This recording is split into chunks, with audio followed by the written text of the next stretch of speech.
E aí, galera do terceirão, vamos dar continuidade com a revisão. Vamos tentar fazer o máximo possível aí de questão e se não der tempo, qualquer coisa me peçam uma resolução, viu? Que eu passo para vocês. Valeu. Gente, começando pela parte 2 do livro, a gente vai logo para a acústica, ondas, né? Vamos começar lá com a página 265, nona questão. Considere 336 metros por segundo e 1.428 metros por segundo a velocidade de propagação do som na água, no ar e na água. Sendo o comprimento de onda no ar 1,2 metros, qual o comprimento de onda na água? Bem, galera, a aula passada eu cheguei a falar que a frequência, independentemente se a frequência, por exemplo, ele está falando da frequência do som, né? Então é algo que possui a mesma frequência, certo? Independentemente de onde ela esteja, ela vai ter a mesma frequência. O som só muda quando temos o efeito Doppler, né? Aí ele está querendo só saber o comprimento de onda, então não tá tendo som aparente. Aí o que significa dizer que a frequência do ar é a mesma frequência da água, certo? E aí a gente sabe que velocidade é lambda vezes frequência, que no caso, portanto, aqui a frequência vai ser a velocidade dividido pelo lambda, tá? E aí você aplica na fórmula v sobre lambda do A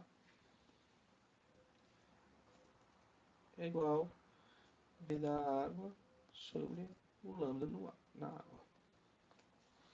Substitui os valores 336, a velocidade no A,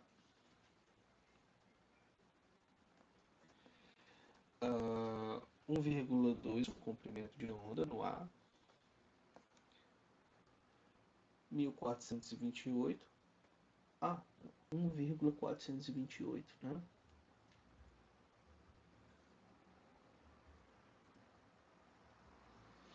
E rotação assim, o lambda da água. Aí a gente faz meio pelos extremos, 336 lambda da água igual a 1,428 vezes 1,2. E aí a gente multiplica e depois passa se dividindo, né? Vou deixar isso aí para vocês, certo? O lambda da água é 5,1 metros.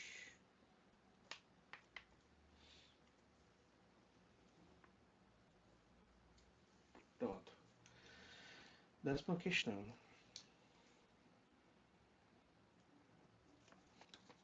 Pronto, a 10ª questão diz: da borda de um penhasco de 45 metros de altura, um garoto deixa cair um objeto. Ao colidir contra o solo, emite um forte ruído. Então vai emitir um som aqui, né? A velocidade desse som é 360 metros por segundo, a gravidade igual a 10. Determine o ΔT. ΔT é o que? O tempo que durou todo esse acontecimento aqui, né? Antes de, antes de chegar até lá embaixo, teve o tempo de queda, né? O tempo que esse objeto levou para cair lá no chão.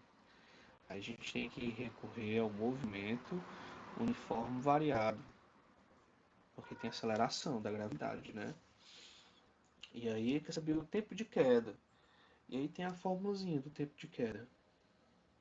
O tempo de queda é raiz quadrada de 2 a altura, 2 vezes h dividido pela gravidade, certo? Essa fórmula aqui, ela é derivada dessa fórmula aqui, ó. Função horária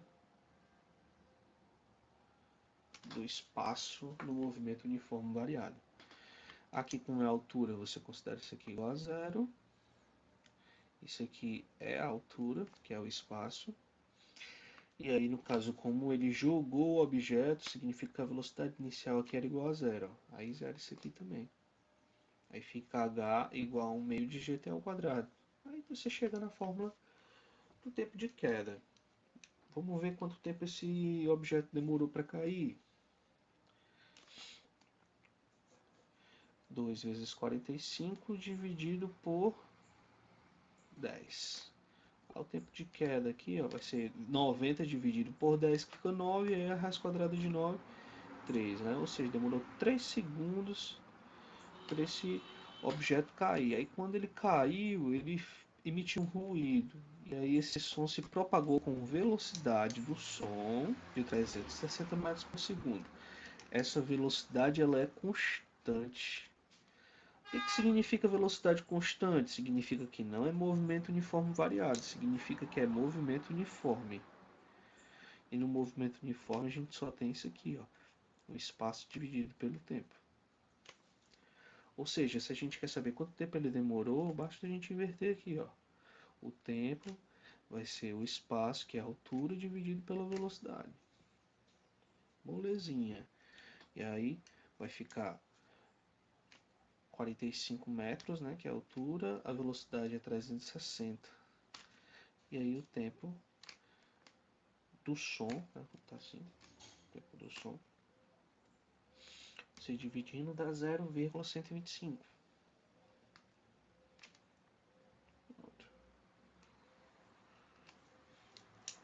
Aí quanto é que durou o acontecimento todinho, delta t? Delta t aqui é os dois, né? Soma aqui os dois, ó. Aí você tem 3,125. Doideira, a questão aqui engloba ondulatória e movimento variado. Vamos para a próxima página. Agora, página. Olha que vacilo, aqui eu botei página 465, galera. Desculpem. Página 265 é da parte 1, né?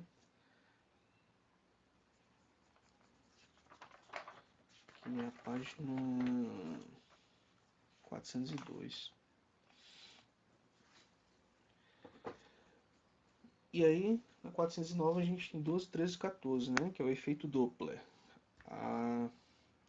O enunciado agora é correspondente a 12 e a 13. Na superfície da água de um tanque experimental geram-se frentes de ondas circulares. Você tem as ondas, né, que são as ondas bidimensionais, fazendo ondas circulares. Era para ser tudo do mesmo tamanho, né? Mas tudo bem. Se propagam com velocidade de 2 metros por segundo.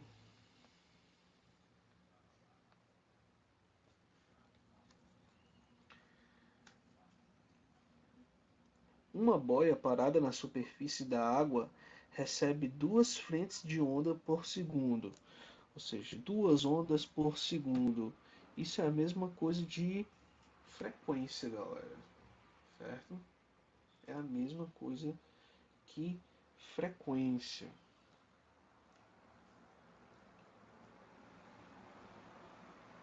Número de frentes, 2.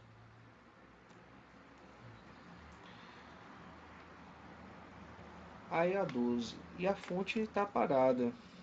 Velocidade da fonte, 0. Aí na 12. Quando a boia move-se ao encontro, a boia vai ao encontro, né? E aí a gente usa o sinal positivo. Como eu falei, a gente sempre adota o observador. O observador está indo, então a gente diz que é positivo. E aí, se por acaso a fonte estivesse indo de encontro à boia também, aí ela iria ser negativa, por causa dos que são opostos, né? E aí o que é que acontece? A boia provoca 3 frentes de ondas por segundo. Nessas condições podemos afirmar que a velocidade do deslocamento da boia, ou seja, a velocidade da boia, é igual a quanto, né? Vamos usar a equação do efeito Doppler. Só que a gente vai usar esse NF e NB aqui, né? O observado é a boia, né? A frequência da boia. Frequência é a quantidade de vezes que você faz alguma coisa em um determinado tempo. V mais ou menos velocidade da boia igual a NF sobre V mais ou menos VF. Pronto, substituir os valores, ó, já está tudo aqui, né? 3 sobre 2 mais ou menos mais, né? Eu já adotei o sinal positivo. Velocidade da boia igual a 2 sobre 2. Aqui o resultado dá 1. Meio pelos extremos, 2 mais VB igual a 3. Então VB é igual a 3 menos 2, VB é igual a 1 metro por segundo. Pronto. Aí a 13.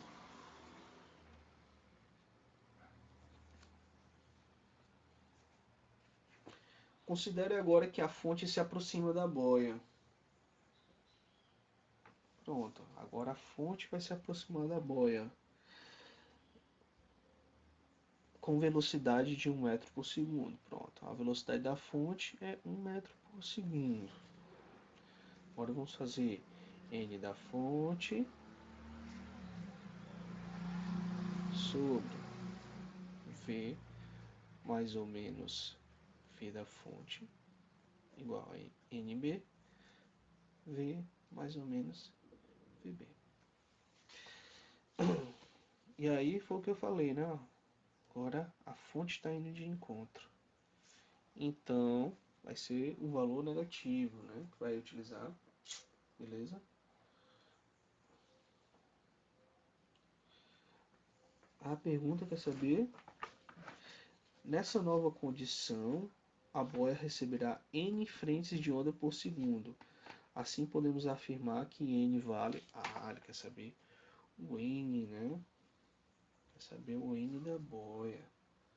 Beleza. O número de frentes que a onda provoca é 2, dividido por 2, menos 1, né, que é a velocidade da fonte agora, dividido por o número de boias, que a gente vai saber, dividido por 2, e aí a boia estava parada, né? Então aqui 0. Tá ok já. Vem pelos extremos aqui, ó. NB vezes 1 é o próprio NB. E 2 vezes 2, 4. Aí, pronto. Sai 4 ondas por segundo. Show? Gente, a questão 24 é de ondas estacionárias. Ondas estacionárias são aquelas que estão fixas em duas pontas e formam ventres ou harmônicos chamado, certo? Essa aqui, por exemplo, tem 1, 2, 3, 4, 5, 6, 7 nós. E formou quantos ventres? 6.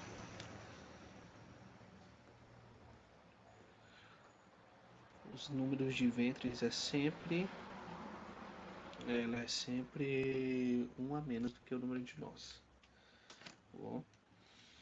Uma fórmula que é muito importante de se lembrar é que o comprimento dessa corda ela é o número de ventres vezes o lambda dividido por 2, uma fórmula, né? tá bom? E aí, questão 24, ele diz que a corda tem 12, ou tem 60 centímetros, dei logo spoiler da resposta. Tem 60 centímetros de comprimento essa corda. Ah, essa aqui foi de um exemplo, né?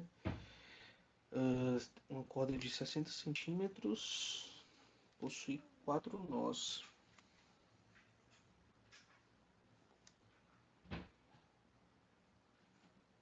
Entre dois das extremidades. Então, tem 6 nós. E quer saber qual é o comprimento de onda? Ah, bem tranquilo, ó. Se ele tem 6 nós no total, significa que vai ter quantos ventres? Vão ter 5 ventres, né? 1, 2, 3, 4, 5. 5 ventres, ó. Pronto, ou seja, esses 60 centímetros foram divididos em 5 partes. 60 dividido por 5, 12 centímetros. Cada pedaço desse é 12 centímetros. Quer saber o comprimento de onda? O comprimento de onda é justamente, ó, certo? Quando se completa uma onda, certo?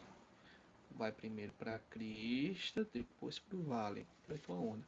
Ou seja, meu comprimento de onda aí, ó, é 24 centímetros, beleza? Show. Pronto, gente. Agora a gente regressa lá para a página 215, questão 16, na parte 1 dessa vez, para a gente falar sobre a hidrostática. Né? Vamos ver, a questão é sobre equilíbrio, impulso. A massa específica de certa madeira, massa específica eu vou botar D, tá? De densidade da madeira é igual a 0,80 gramas por centímetros cúbicos. Jogando um bloco de madeira na água, onde a densidade da água vai ser igual a 1 grama por centímetro cúbico, a fração do volume que emergirá da água após o equilíbrio, ó, você tem a água e ele colocou um bloco de madeira, e você empurra a água que ela boia, se ela vai emergir é porque ela vai subir, né, galera? Então ela vai boiar.